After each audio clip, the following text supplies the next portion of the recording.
प्यारे सतगुरु की, जिन कहा मुक्ति का भेद, सात शब्द पारस हुआ,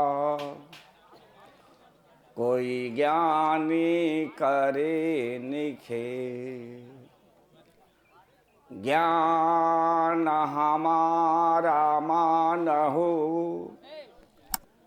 शब्द हमारा मानहु, करहु विवेक विचार, सात शब्द यह बुझि के, उतरहु भव जल पार। सतनाम सतनाम सतनाम बोल, सतनाम सतनाम सतनाम बोल, सतनाम सतनाम सतनाम बोल, सतनाम सतनाम सतनाम बोल, सतनाम बोल, सतनाम बोल, सतनाम बोल, सतनाम बोल, सतनाम बोल प्यारे सतनाम बोल, सतनाम बोल प्यारे सतनाम बोल, सतनाम बोल प्यारे सतनाम बोल, सतनाम बोल प्यारे सतनाम बोल, सतनाम निजुया जगतारे, सतनाम जगया जगतारे, सतनाम निजुया जगतारे, सतनाम निजुया जग तारे, सोई नाम गति काहे विसारे, सोई नाम गति काहे विसारे, सतनाम बोल प्यारे सतनाम बोल, सतनाम बोल प्यारे सतनाम बोल, सतनाम बोल, सतनाम बोल, सतनाम बोल, सतनाम बोल, सतनाम सबको सिर ताजा, सतनाम सबको सिर ताजा, सतनाम सबको सिर ताजा, सतनाम सबको सिर ताजा, आदि अंत मध्य है छाजा, आदि अंत मध्य है साजा, आदि अंत मध्य है छाजा, आदि अंत मध्य है साजा, सतनाम सतनाम सतनाम बोल, सतनाम सतनाम सतनाम बोल, सतनाम बोल, सतनाम बोल, सतनाम बोल, सतनाम बोल, सतनाम बोल प्यारे सतनाम बोल, सतनाम बोल प्यारे सतनाम बोल, सतनाम निरकेवल भेटा, सतनाम केवल भेटा, सतनाम निरकेवल भेटा, सतनाम केवल भेटा, जाते जरा मरण भव मिटा, जाते जरा मरण भव मेरा, जाते जरा मरण भव मिटा, जाते जरा मरण भव मेरा, सतनाम सतनाम सतनाम बोल। सतनाम सतनाम सतनाम बोल। सतनाम बोल सतनाम बोल। सतनाम बोल सतनाम बोल। सतनाम बोल प्यारे सतनाम बोल। सतनाम बोल प्यारे सतनाम बोल। साहिब सतनाम सतनाम। पहली चौपाई थी कि सतनाम निज याजग तारे, सोई नाम गति काहे विसारे। देखिए यहाँ मानव जो है अपने जीवन में शांति, समृद्धि, मुक्ति के लिए अपने अपने जानकारी के अनुसार, अपने समझ के अनुसार हर एक व्यक्ति, चाहे हिंदू, मुसलमान, स्त्री, पुरुष, वह कुछ न कुछ अनुष्ठान करते हैं। अपने जानकारी के अनुसार पूजा पाठ, अनुष्ठान इत्यादि करते हैं। लेकिन सद्गुरु का कहना है कि सत्य नाम निज याजक तारे। यदि हम अपने जीवन में शांति, सुरक्षा या कल्याण ये यदि हम चाहते हैं तो हमें ये विचार करना पड़ेगा कि हमारी शांति, सुरक्षा, समृद्धि, इसका नियम क्या है, ये कैसे प्राप्त होने वाला है, इसके प्राप्ति का साधन, इसके प्राप्ति का स्रोत क्या है। देखिए अक्सर हम लोग अपने जीवन में सोचते हैं कि ये जो संसारी संपदा है, यानी काफी से काफी धन हो जाए, अच्छा परिवार मिल जाए, अच्छे संस्कार के बाल बच्चे हो जाएं, फिर क्या चाहिए। ये सामान्य एक धरातल का सोच है। आप मान लें आपके सोच के अनुसार आपके जीवन में संसार के अच्छे आपने धन कमा लिया, आपको एक अच्छी पत्नी मिली, अच्छे संस्कार के बच्चे भी मिले, आपको बहुत सारी सुख सुविधाएं भी प्राप्त हैं। लेकिन ये जो संसारी जो साधन या जो भी सुविधा आपको प्राप्त है, उसमें आप पूर्ण रूप से संतुष्ट हैं, ये आपको सोचना पड़ेगा कि ये जो संसार की जो संपदा है, ये आपको आत्मतृप्त कर रही है। अभी मैंने एक पद कहा कि ज्ञान बिना जमलूट। ज्ञान के अभाव में ये संसार जो है आपके लिए शोक का सागर बन जाएगा। ज्ञान के अभाव में, समझदारी के अभाव में जो सुख का साधन है वही दुख का कारण बन जाएगा। यानी जिसको आप सुख का साधन समझ रहे हैं, समझदारी के अभाव में वही साधन आपके दुख का कारण भी बन सकता है।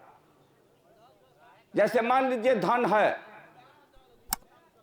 तो धन से बहुत सारे आप सुख साधन तैयार करते हैं, अच्छा मकान बनाते हैं, अच्छे कपड़े पहनते हैं, अपने बाल बच्चों का अच्छा खातिरदारी करते हैं।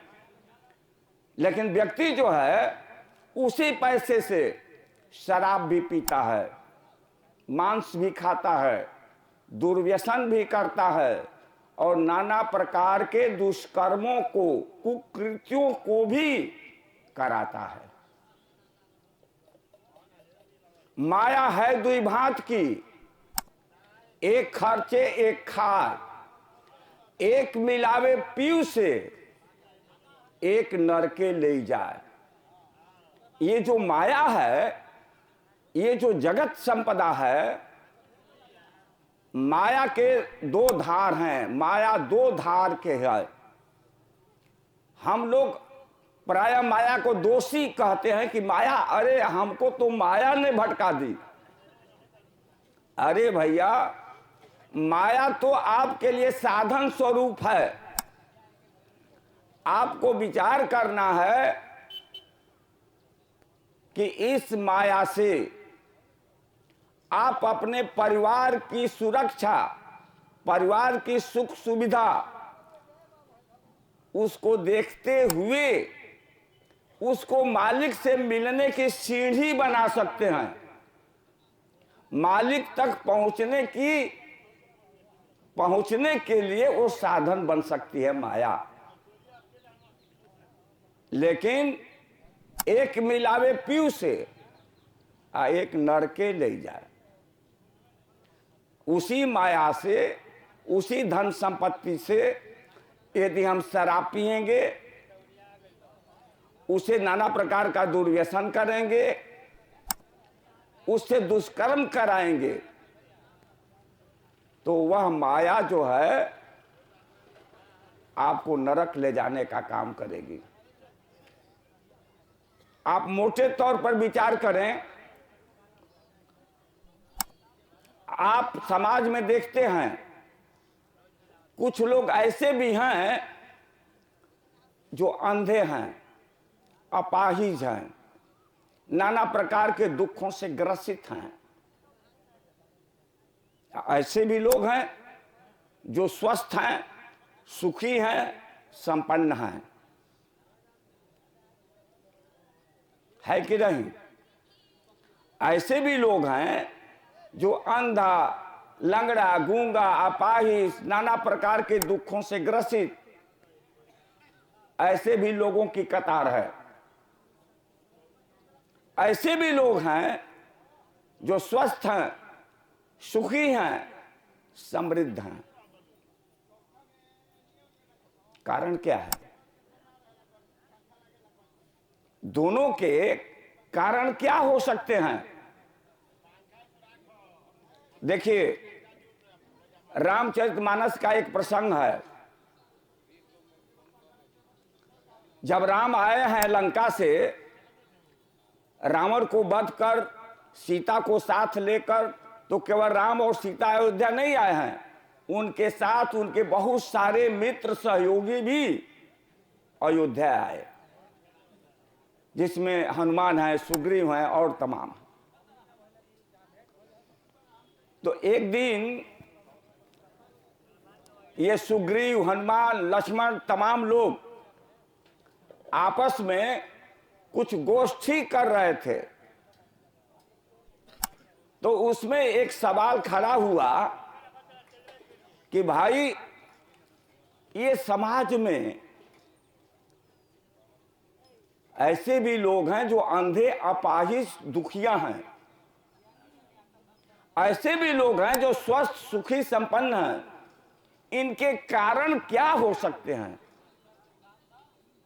इनके अंतर, ये अंतर क्यों है आखिर? ये लोग आपस में बात कर रहे हैं। कौन? ये लक्ष्मण, भरत, बाली, हनुमान। लेकिन वे लोग आपस में कोई निष्कर्ष निकाल नहीं पाए। तो उन लोगों का सवाल जो है पहुंचा श्री राम के पास। उन लोगों ने आपस में तय किया कि अब इसको हम लोग श्री राम से पूछें कि भाई इसका अंतर क्या है। तो सभी लोग मिलकर गए राम के पास और उन लोगों ने अपने सवाल को रखा। राम ने उसके जवाब देते हुए क्या कहा? कहा है, ध्यान से सुनिए, निर्णय सकल पुराण वेद कर। निर्णय सकल पुराण वेद कर, कहूं तात जानहि कोविद नर। निर्णय सकल पुराण वेद, अय तात अय भ्राता, जितने वेद पुराण इत्यादि हैं उन सबों के जो सार बात है, उन सबों का जो सार है, निचोड़ है, मैं उसको कहता हूं जाने कोविद नर। उसको सामान्य तबके के लोग नहीं समझते। जो कोविद हैं, जो विवेकी हैं, समझदार हैं, परखने वाले हैं, वे लोग इस बात की समझदारी रखते हैं। उस सारे वेद पुराणों का निर्णय क्या कह रहे हैं? कहते हैं कि परहित सरिस धर्म नहीं भाई, पर पीड़ासम नहीं अधमाई। राम का कहना है कि निर्णय सकल पुराण वेद कर, कहूं तात जानहि कोविद नर। निर्णय सकल पुराण वेद कर, निर्णय सकल पुराण वेद कर, सारे वेद पुराणों का जो निर्णय है उसको कहता हूं। इसको कोविद नर समझते हैं। वो निर्णय क्या है? परहित सरिस धर्म नहीं भाई, परहित के समान धर्म नहीं है। परहित का मतलब, परहित का मतलब अपने तन मन धन बुद्धि विवेक से दूसरों का सहयोग करना, इसको कहा जाता है परहित। परहित सरिस धर्म नहीं भाई, यानी नर शरीर से हमारे पास जो तन मन धन बुद्धि विवेक जो भी है, उससे किसी दूसरे को सहयोग करें, उसका सहारा बने, इसके समान कोई धर्म नहीं।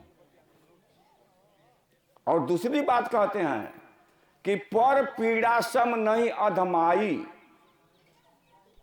दूसरा जो शब्द है कि पर पीड़ा के समान। पर पीड़ा का मतलब तन मन धन बुद्धि विवेक किसी भी तरह से दूसरे को पीड़ित करना, दूसरे को पीड़ा पहुंचाना, दूसरे के साथ जुल्म करना। कहा कि पर पीड़ा सम नहीं अधमाई, पर पीड़ा के समान कोई अधम नहीं है, पाप नहीं है। तो दो शब्द उन्होंने, सबका सार दो शब्द निकाला, परहित और पर पीड़ा। परहित के समान धर्म नहीं, पर पीड़ा के समान अधर्म नहीं। अब आगे उनका कहना है कि बात यह है, करहि मोहवश नर अघनाना। आखिर मनुष्य का जो स्वभाव है, या मनुष्य को ही न कहे, प्राणी का जो स्वभाव है वो दुख का नहीं है। कोई भी दुख नहीं चाहता, बंधन नहीं चाहता। तो जब दुख नहीं चाहता, बंधन नहीं चाहता, तो आखिर दुख का काम क्यों कर बैठता है? दुख वाला काम करता ही क्यों है? मान लीजिए हमको आम का मीठा स्वादिष्ट फल चाहिए, तो उसके लिए बबुल का बीज बो देंगे हैं? या झरबैरिया आम का गुठली लगा देंगे तो उससे हमें स्वादिष्ट आम का फल हो जाएगा, चौसा और मालदा हो जाएगा? कि उसके लिए पहले विचार करना होगा। तो अब यहां सवाल यह है कि निर्णय तो हो गया कि परहित का परिणाम सुख और शांति समृद्धि है, और पर पीड़ा का परिणाम दुख और दरिद्रता है। तो अब मनुष्य जो है दुख और दरिद्रता के लिए काम क्यों करता है, कारण क्या है? तो करहि मोहवश नर अघ नाना, स्वार्थ रथ परलोक नशाना। करहि मोहवश, मोहवश, मोह सकल व्याधि का मूला। मोहवश मनुष्य जो है नाना प्रकार के अघ कर्मों को, पाप कर्मों को करता है। मोह का मतलब होता है अज्ञान। अज्ञान दशा में अज्ञान से वशीभूत होकर मनुष्य जो है नाना प्रकार के अघ कर्मों को करता है, और उसका परिणाम क्या है कि स्वार्थ रथ परलोक नशाना, जिसके कारण उसके लोक और परलोक दोनों का नाश हो जाता है। लोक का मतलब कि सबसे पहले तो लोक का मतलब ये शरीर है। पहले तो शरीर के ही अंगों का नाश हो गया, अंधा, लंगड़ा, कोढ़ी, गूंगा, अपाहिज, तमाम तरह के। तो पहला कारण तो ये लोक का नाश हो गया, और दूसरा कारण परलोक का भी नाश हुआ, मतलब उसकी आत्मा जो है बंधन में पड़ी। इस शरीर के द्वारा किए हुए दुष्कर्मों का परिणाम फिर आत्मा के साथ लग गया, और फिर अगले जन्म में वो आपके भाग्य के रूप में वही भाग्य बनकर तैयार होगा। तो फिर इस शरीर को भी उसने अपाहिज किया, और आत्मा के साथ संस्कार बन करके आपके भविष्य के लिए, आने वाले जीवन के लिए भी वह दुर्भाग्य का कारण बन गया। तो कहते हैं कि काल रूप तिनकर में भ्राता, शुभ और अशुभ कर्म फल दाता। इस प्रसंग में एक बड़े विचार की बात है। राम ने ये कहा, बहुत सारे लोग जब दुख से ग्रसित होते हैं तो दुख का कारण स्वयं नहीं समझते कि दुख का कारण मैं स्वयं हूं, ऐसा नहीं मानते। उसके जो दुख का कारण है, कोई भगवान है, ईश्वर है, देवी है, देवता है, फलाना है, ढकाना है, वह तो दोषी है ही नहीं। बात समझ रहे हैं? वो भगवान को ही गाली देगा कि उनको हमारा सुख देखा नहीं जा रहा है। लेकिन उनका कहना है कि काल रूप तिनकर में भ्राता, शुभ और अशुभ कर्म फल दाता। मैं अपने तरफ से कुछ नहीं देता मनुष्य को, मनुष्य के द्वारा किए हुए कर्म का ही फल मैं मनुष्य को प्रदान कर देता हूं। अब यदि मनुष्य जो है अच्छा कर्म किया है तब तो वह अच्छा फल प्राप्त कर लेता है। क्यों? कि उसने अच्छा कर्म किया है, अच्छे विचार से जिया है। और जो दुष्कर्मों में बिताया है, जो पाप कर्मों में बिताया है, तो उसको उसी के द्वारा किए हुए दुष्कर्म का फल मिलता है, जो दुख के रूप में प्राप्त होता है। ना दत्ते कश्चित् पापम न चैव सुकृतं विभु। अज्ञाने नावृतम ज्ञानम तेन मुह्यंति जंतव ना दत्ते कस्यचित् पापम। वह जो विभु है, वह जो परमेश्वर है, अपने से न तो किसी प्राणी को दुखी देता है और न तो किसी प्राणी को पूर्ण ही देता है। अपने से न किसी को सौभाग्य देता है, न किसी को दुर्भाग्य देता है। ना दत्ते कस्यचित् पापम न चैव सुकृतम। वह जो विभु है, न किसी को पाप ही देता है, न सुकृत देता है। अज्ञाने न आवृतम, अज्ञान के द्वारा। देखिए, इन प्रसंगों के आधार पर यह एक बात सिद्ध हो गया कि धर्म हिंदू, मुसलमान, सिख, ईसाई से करो सरोकार नहीं है। धर्म का मतलब परहित यानी जीव दया यानी अहिंसा का मार्ग। और हिंसा जो है, और हिंसा का मतलब अपने तन मन से किसी भी प्राणी के साथ हिंसा न करें, जुल्म न करें। तो ये जो है एक नियम बना। और जैसे राम ने कहा कि निर्णय सकल पुराण वेद कर, वैसे ही महात्मा गांधी ने सारे धर्मों का या सारे धर्म ग्रंथों का अध्ययन कर उन्होंने भी दो शब्द दिया। दो शब्द क्या? सत्य और अहिंसा। आप कहीं सरकारी कार्यालय में जाएं तो सरकारी कार्यालयों में लिखा होता है सत्यमेव जयते।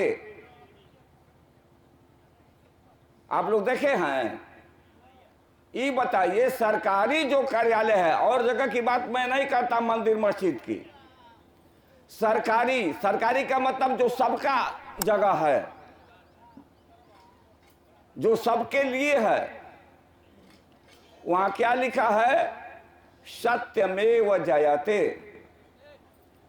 कि आप लोगों ने कहीं देखा है रामेव जयते, हनुमते जयते या अल्लैव जयते? बोलिए, आप लोगों ने नहीं देखा। देखा क्या? सत्यमेव जयते। इसका मतलब है कि सत्य ही जयी होता है, मतलब सत्य का विजय होता है। तो जिसका विजय होता है, इसका मतलब कि वही शक्ति का स्रोत है, वो शक्ति का केंद्र है। क्योंकि शक्ति से विजय होता है। विजय वही करता है जो शक्तिशाली होता है, कमजोर पराजित होता है। तो सत्यमेव जयते का मतलब कि सत्य का विजय होता है। आखिर सत्य है क्या? जिसका विजय ही विजय है।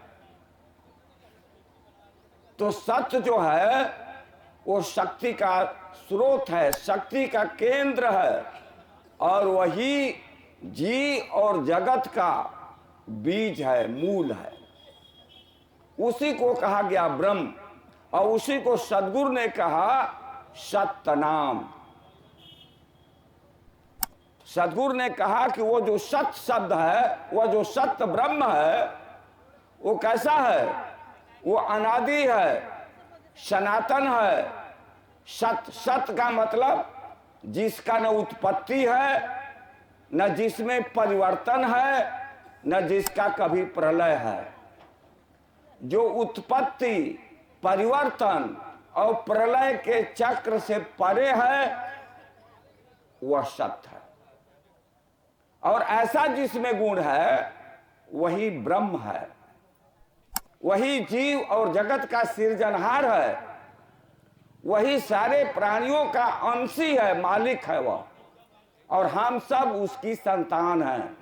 ये आत्मा जो है, जीव जो है, उसका अंश है। तो सत्य जो है वो ब्रह्म है, जिसको कहा गया कि सत्यमेव जयते। और जब सत्य ही ब्रह्म है, वो शक्ति का स्रोत है, वो शक्ति का मूल है, तो उसके शरण में जो जाएगा उसका विजय होगा ही होगा। सत शरण जो लेहि निवासा, ताको विघ्न न आवे पासा। सद्गुरु ने कहा कि सत शरण जो लेहि निवासा, ताको विघ्न न आवे पासा। आज भी देखिए